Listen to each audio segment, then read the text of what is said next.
Kylie. One day. One day, sabihin isang araw. One day, Cinderella, stepmother, and stepsister left for a ball at the palace. They did not take her with them. Suddenly, her fairy godmother appeared with a wave of her wand. She turned a pumpkin into an elegant coach. Cinderella was now wearing a beautiful gown and sparkling glass slippers. Cinderella could now go to the ball, but all of this came with a warning. When the clock struck midnight, the magic spell would wear off. At the ball, all eyes were on Cinderella.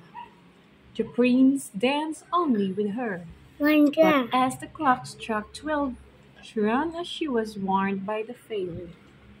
While running, she left behind one glass slipper.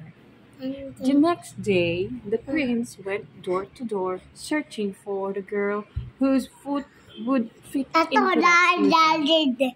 When he reached Cinderella's house, her foot fit perfectly into the glass slipper. Cinderella and the prince were soon married. Filled with joy, they lived happily ever after. That's the moral lesson of the story. Good people are rewarded for their goodness.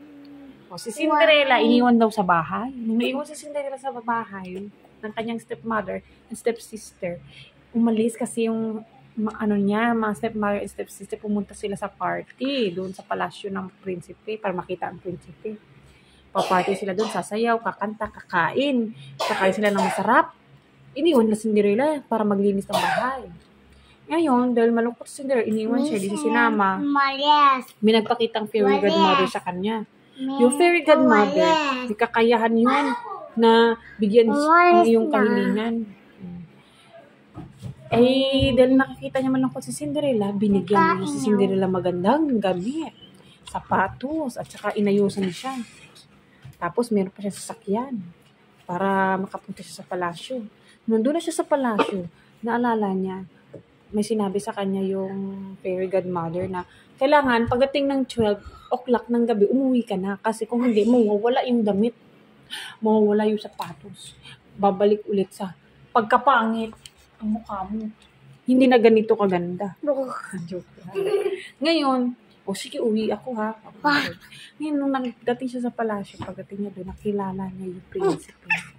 Sinayaw siya ng prinsipe. Sabi, wow, so swerte niya. Sinayaw siya kasi siya yung pinakamaganda. Nakita siya ng prinsipe. Ang gwapo-gwapo. Ang ganda-ganda niya. Tapos yung prinsipe naman, ang gwapo-gwapo. Sayaw sila sa ball. Ngayon, napansin niya, 12 na. Na yung alarm clock niya, tumunog na. 12 o'clock na. Uwi na. Kung hindi, yung gown mo, magiging damit basahan ta. Wala ka nang masasakyan pa uwi. Mawawala yung sasakyan kasi gawa lang sa kalabasa. Ginawa lang yung sasakyan. Magiging kalabasa yung sasakyan mo. Babalik sa dating itsura. Ngayon, sige, uwi na siya.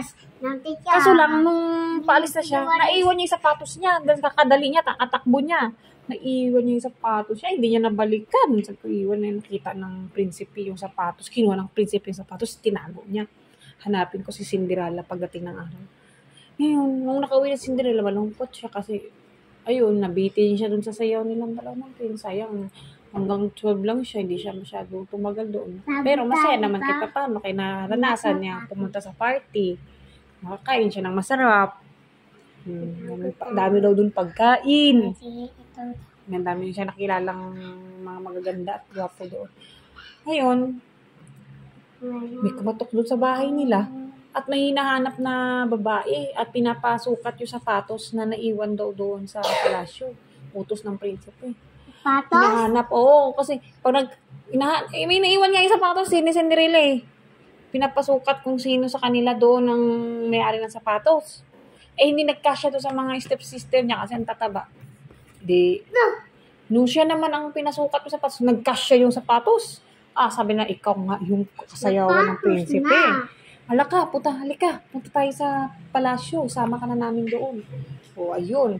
Nakita siya ng prinsipe. Nakilala siya. Sabi, ikaw pala yung kasayaw ko kagabi. Na-inlove ako sa iyo. Ang ganda-ganda mo. Pakakasalan kita. kita. Gusto kita maging asawa. Ay, pumayag naman si Cinderella. Ay, sige, para hindi na ako maglilinis ng bahay. Para hindi na ako hindi na ako iiwan sa bahay, hindi na ako magugutom. Ayun. Cinderella ay naging asawa ng prinsipe. Naging mag-asawa na sila ng prinsipe eh. Nasawa na sila ng prinsipe. Oh. At naging masaya na yung buhay niya kasi ang sarap ng buhay niya. Nakain siya ng masarap. Wow! Marami siyang damit na maganda. Susuotan siya ng damit na maganda. Lagi Itong siyang, danda? at hindi na siya gagawa ng gawaing bahay. Buhay prinsesa na siya. Tingnan mo. Yan, nahulog ng mga gamit.